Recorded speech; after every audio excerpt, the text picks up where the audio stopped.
Welcome back, everybody. So, today we're going to be continuing with our factorization topic. Today we're going to be looking at grouping, which is just basically common factor factorization. We're just going to be dealing here. Either we're going to have to be doing common factor factorization more than once, or we're just going to have to factorize some stuff in which brackets are involved. But it's really basically just common factor factorization. So an example of this is what we have here on the left. We have two terms here, right? We have two terms and we have a plus b in brackets and a plus b in brackets this side. As you can see, between these two terms, this a plus b here is actually a common factor. And just like before, we can just take out this a plus b as a whole within the brackets. We just take it out. And what we're going to be left with, we're going to be left with this c here. And then we're going to be left with this d right here. Just like that, it's factorized, right? Now, it's basically the same thing as we've been doing before. Like, if we had like what we have here on the right, ac plus ad, right? Again, we have two terms, and we see there's a common factor of a here. So this a here, and a common factor of a. So we take out the common factor a, and what we're left with c and d. So here we can basically see this whole entire bracket here, and it's almost like we're just substituting it into the a here. And the same thing over here, we can just basically substitute a plus b with a, and we're doing the same exact thing, except now we're just dealing with brackets. But these brackets, we're still going to view them as a single variable. So it's still just a single variable because they're in a bracket. So it's a single variable, a single term, and we just treat it as such. Now let's just check out a couple of examples and try to get more comfortable with this.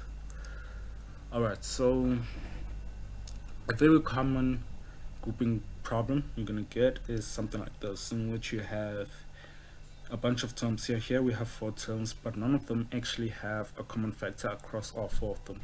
We have a common factor between AC and BC. We have a common factor between BD and AD, and in a couple of ones, but not the same common factor across all of them. So whenever we have something like this, we just try to group them into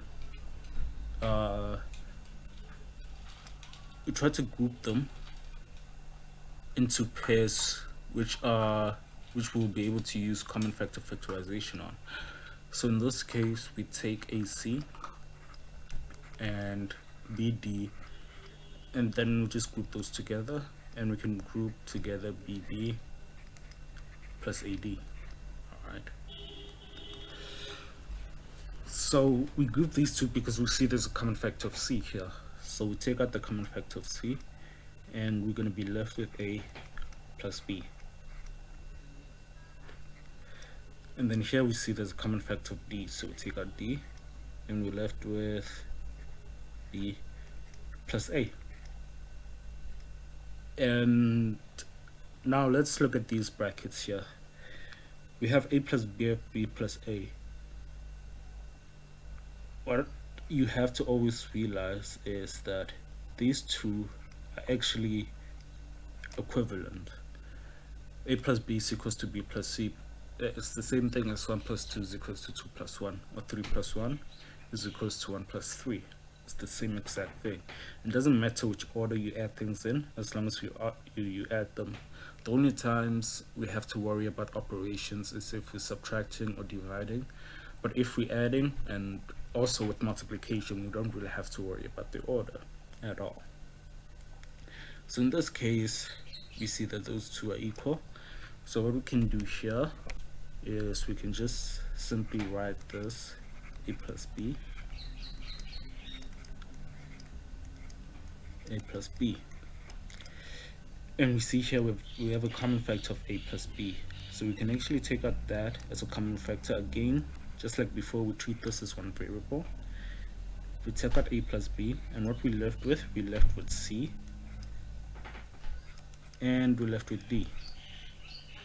And just like that, it's fully factorized. So in this case, we grouped up AC and BC here, right? But you could have also grouped up BD and BC and then factorized out B, or you could have just done it in terms of A here, like AC and AD. You could have also grouped these up, and at the end of the day, you're still gonna find the same exact answer.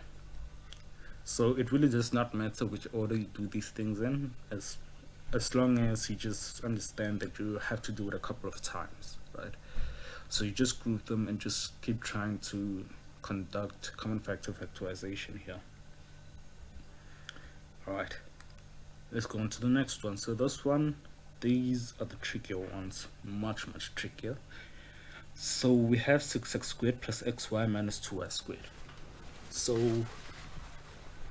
in this case, we actually have a trinomial, but it's very different from the ones that we've dealt with before, because here we have a y, right?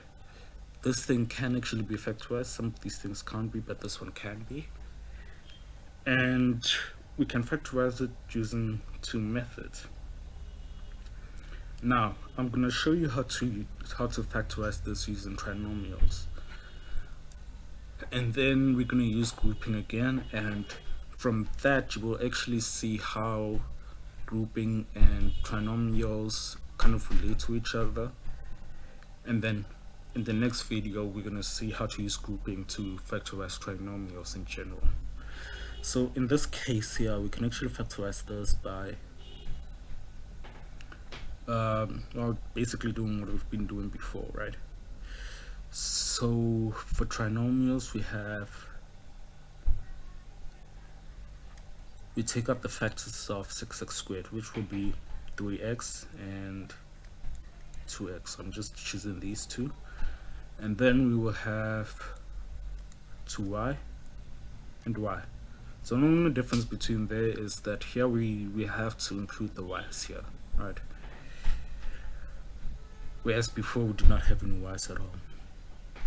Alright, so we have a plus, we have a minus here. Alright, so we have to multiply these two together, and one of these guys actually has to be a negative.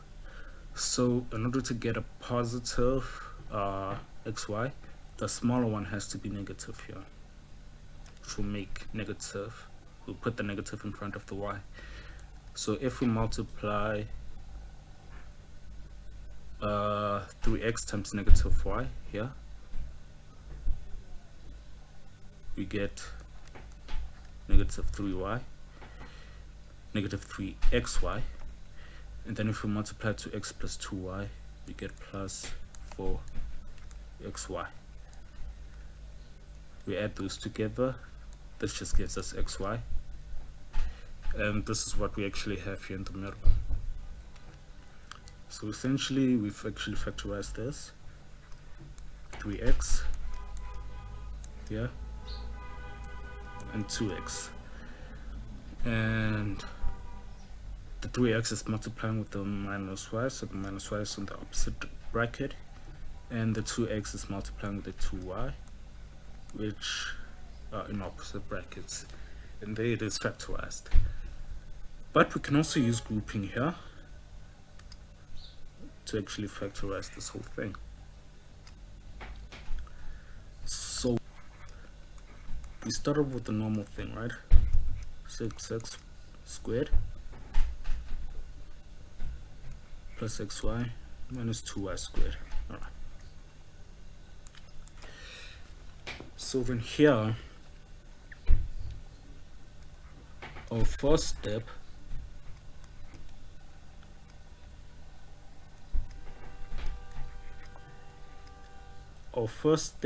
when using grouping to factorize here, to factorize a trinomial, is to break this xy term, right? So this term right here in the middle, we have to break it up as such that we get two unique terms that we can use to group with what's here on the left and what's here on the right. So you have to find certain terms in which we can group them with. All right. So in order to do that, what we can do here is we can just choose a couple of terms. Alright, so I'm gonna choose quite randomly. I'm gonna choose negative 3xy